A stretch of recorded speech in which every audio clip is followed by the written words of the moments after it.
I want to share a story about the Bible that I won't have time to share this Sunday, but it really means a lot to me. It's a true story that comes from John Bechtel, a retired missionary from Hong Kong who had a long history in China.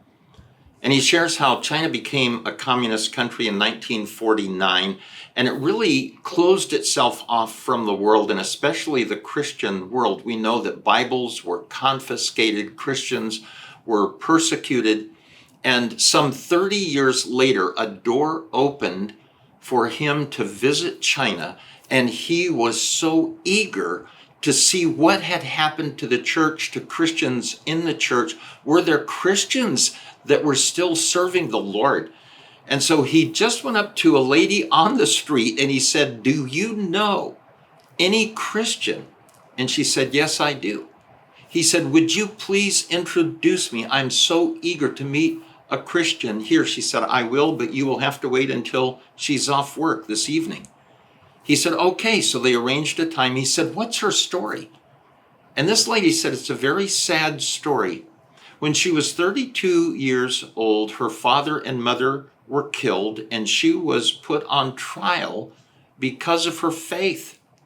And the judge said to her, 'Will you follow Jesus? If you say no, I'll let you go right now.'" And this lady said, "I was there along with many others in that gallery, and we were secretly wishing she would say, 'No, I won't follow Jesus.' And then she could ask Jesus to forgive her later, but she would not.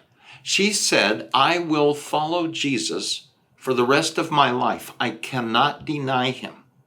And so the judge sentenced her to clean open sewers for the rest of her life, to rake raw sewage every day. That's what she was doing. Some 30 years later, now she's in her 60s.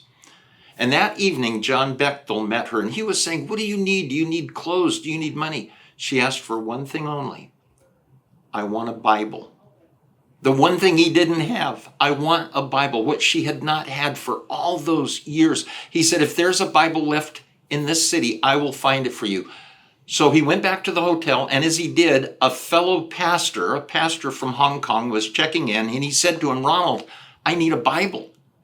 And Ronald said, "I have 6 Bibles, but I can't give you one." The customs official was very angry and wrote, "This man came in with 6 Bibles, he must leave with 6 Bibles."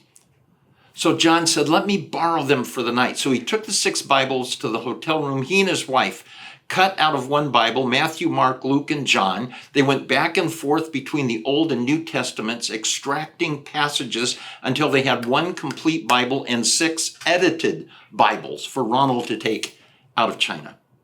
That next night, that Bible was delivered to this woman. But he started with the clothes, brought her all of these clothes, and she said, "Just put them on the bed." He said, she sounded a little ungrateful. And then he said, "I have money." He gave her money that was equal to 4 years her wages. And she said, "Just put it in that drawer."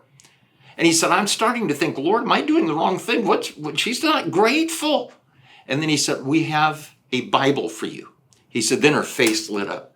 And she took that Bible and she held it to her heart and she started muttering, "Precious, precious, precious." And then she spoke. "All of those clothes, they mean nothing. That money, it means nothing. This is the greatest gift you could ever give me." That story means a lot to me because I'm wondering how precious God's word is to me, to you. We usually have a lot of Bibles sitting on our shelves. Is this precious?